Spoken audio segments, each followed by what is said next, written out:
కీర్తిశేషులు గడ్డిపాటి శివరామయ్య గారు 1973లో ఇక్కడ కృష్ణానది తీరాన ఒక సపటా మీద ఒక కాగితపు బొమ్మ తీసుకొచ్చి అక్కడ ప్రతిష్ఠ చేయటం జరిగింది. తదనంతరం చిన్న చిన్న ఇబ్బందుల వల్ల ఆ విగ్రహాన్ని ఆ పటాన్ని తీసేసి ఇక్కడ లోకల్గా ఉండేటువంటి కొంతమంది ఇబ్బంది పెడతాం వల్ల ఆయన కింద కృష్ణానది ఒడ్డున నీళ్లు తగిలే దగ్గర ఆయన ఒక చిన్న పూరి గుడి చేసి దానిలో మళ్ళీ ఆ బొమ్మ పెట్టి ఆయన్ని పూజించడం జరిగింది. తదనంతరం ఆయన నిత్య పోరాటం చేసి మళ్ళీ స్వామివారిని ఆ సపటా మీద ఎక్కించడం జరిగింది. ఆ తర్వాత సైకిల్ మీద ఆయన 73 నుంచి చిన్న వయసులోనే మొత్తం అన్ని ఊళ్ళు తిరిగి ఆ రోజుల్లో అయితే ఇవాళైతే బాగా సంపాదన పెరిగి ఎవరైనా సరే ఆధ్యాత్మికంగా మరి దేవుణ్ణి నమ్ముకున్నటువంటి వ్యక్తులు కోట్లు ఇస్తున్నారు. ఇవాళ సునీల్ గారి రూపంలో ఇవాళ రామ్మట్టే ఈ కార్యక్రమం అంతా కూడా ఇంత పెద్ద ఎత్తున స్వామివారు జరిపించుకుంటున్నారు. తర్వాత 2019లో పునర్ప్రతిష్ఠ చేయడానికి గడ్డిపాటి నాగేశ్వరరావు శివరామయ్య గారు అబ్బాయి ఈ కార్యక్రమాన్ని స్టార్ట్ చేసినప్పుడు కొన్ని అవాంతరాలు ఎదురైనాయి. స్వామివారు అందరినీ కూడా మాకు మీరు ఎవ్వరూ కూడా ఎన్ని ఇబ్బందులు పడ్డా ఈ కళ్యాణం అనేది అత్యంత వైభోగంగా జరుగుద్ది కాబట్టి ఎవరితోనూ ఏ విధమైనటువంటి వివాదాలు లేకుండా అందరినీ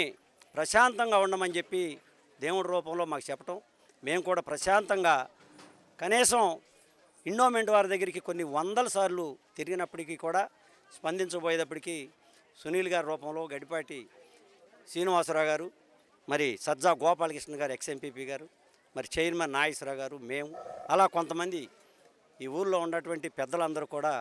ఇవాళ రోజున ఈ కార్యక్రమం ఇంత అత్యంత వైభవంగా జరుగుతుందంటే ఇవాళ స్వామివారికి ఉన్నటువంటి పవర్,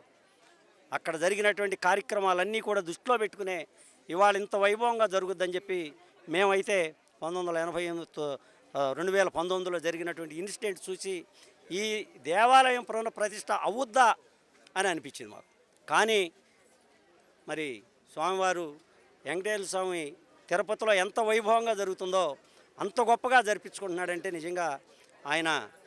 పవర్ ఏంటో ఇవాళ ఈ జిల్లాలో ఈ నియోజకవర్గంలో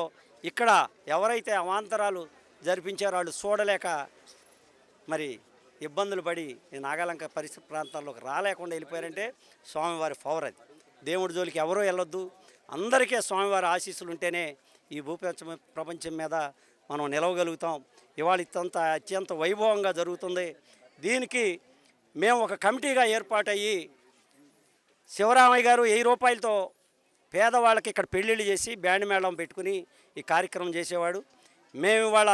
ఒక 10 మందో 15 మందో ఎవరైతే ఈ కమిటీలో చేరతారో వాళ్ళందరూ కూడా ఒక కమిటీగా ఏర్పాటు చేసుకుని రాబోయే కాలంలో ప్రతి శనివారం ఈ దేవాలయంలో వెంకటేశ్వర స్వామి దేవాలయంలో ప్రతి శనివారం కూడా పేద భక్తులందరికీ కూడా 50 నుంచి 100 మందికి అన్నదాన కార్యక్రమం చేస్తాం. అలాగే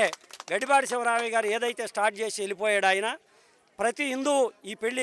ఈ గుళ్ళో పెళ్లి చేసుకున్నటువంటి వ్యక్తులందరికీ కూడా నేను మా కమిటీ తరఫున గడ్డిపాటి శ్రీనివాసరావు గారు, జీకే గారు, నాగేశ్వరరావు గారు, సునీల్ గారు, ఆలూరు శ్రీనివాసరావు గారు, ఇలా మాగంటి అంజీ చౌదరి గారు, వీళ్ళందరూ మొత్తం ఎవరైతే ఈ గుడికి ఇవాళ ఎక్కువగా విరాళాలు ఇచ్చారో వీళ్ళందరినీ కూడా ఈ కమిటీలోకి తీసుకుని ఎవరైతే హిందూ ధర్మం పాటించి ఎవరైతే పేదవాళ్ళు ఉంటారో ఈ గుళ్ళో పునర్వైభవం తేవటానికి ఇక్కడ పెళ్ళిళ్ళు చేసుకుంటారో వాళ్ళందరికీ కూడా మేము 10,116 పెట్టి ఒక మంగళసూత్రం చేయిస్తామని చెప్పి వీళ్ళందరి ఆశీస్సులతో మేము ఈ కార్యక్రమం తీసుకెళ్ళి ఇది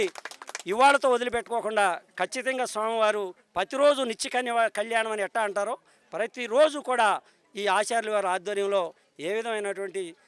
చిన్న పొరపాట్లు కూడా జరగకోకుండా స్వామివారి ఆశీస్సులు తీసుకుని ఈ కార్యక్రమాన్ని ముందలు తీసుకెళ్తామని చెప్పి ఇలా ఈ కార్యక్రమాన్ని వాళ్ళు ఎవరిని అనుమతి తీసుకోకుండా నేను మాట్లాడినందుకు మా కమిటీ వాళ్ళందరూ కూడా క్షమించి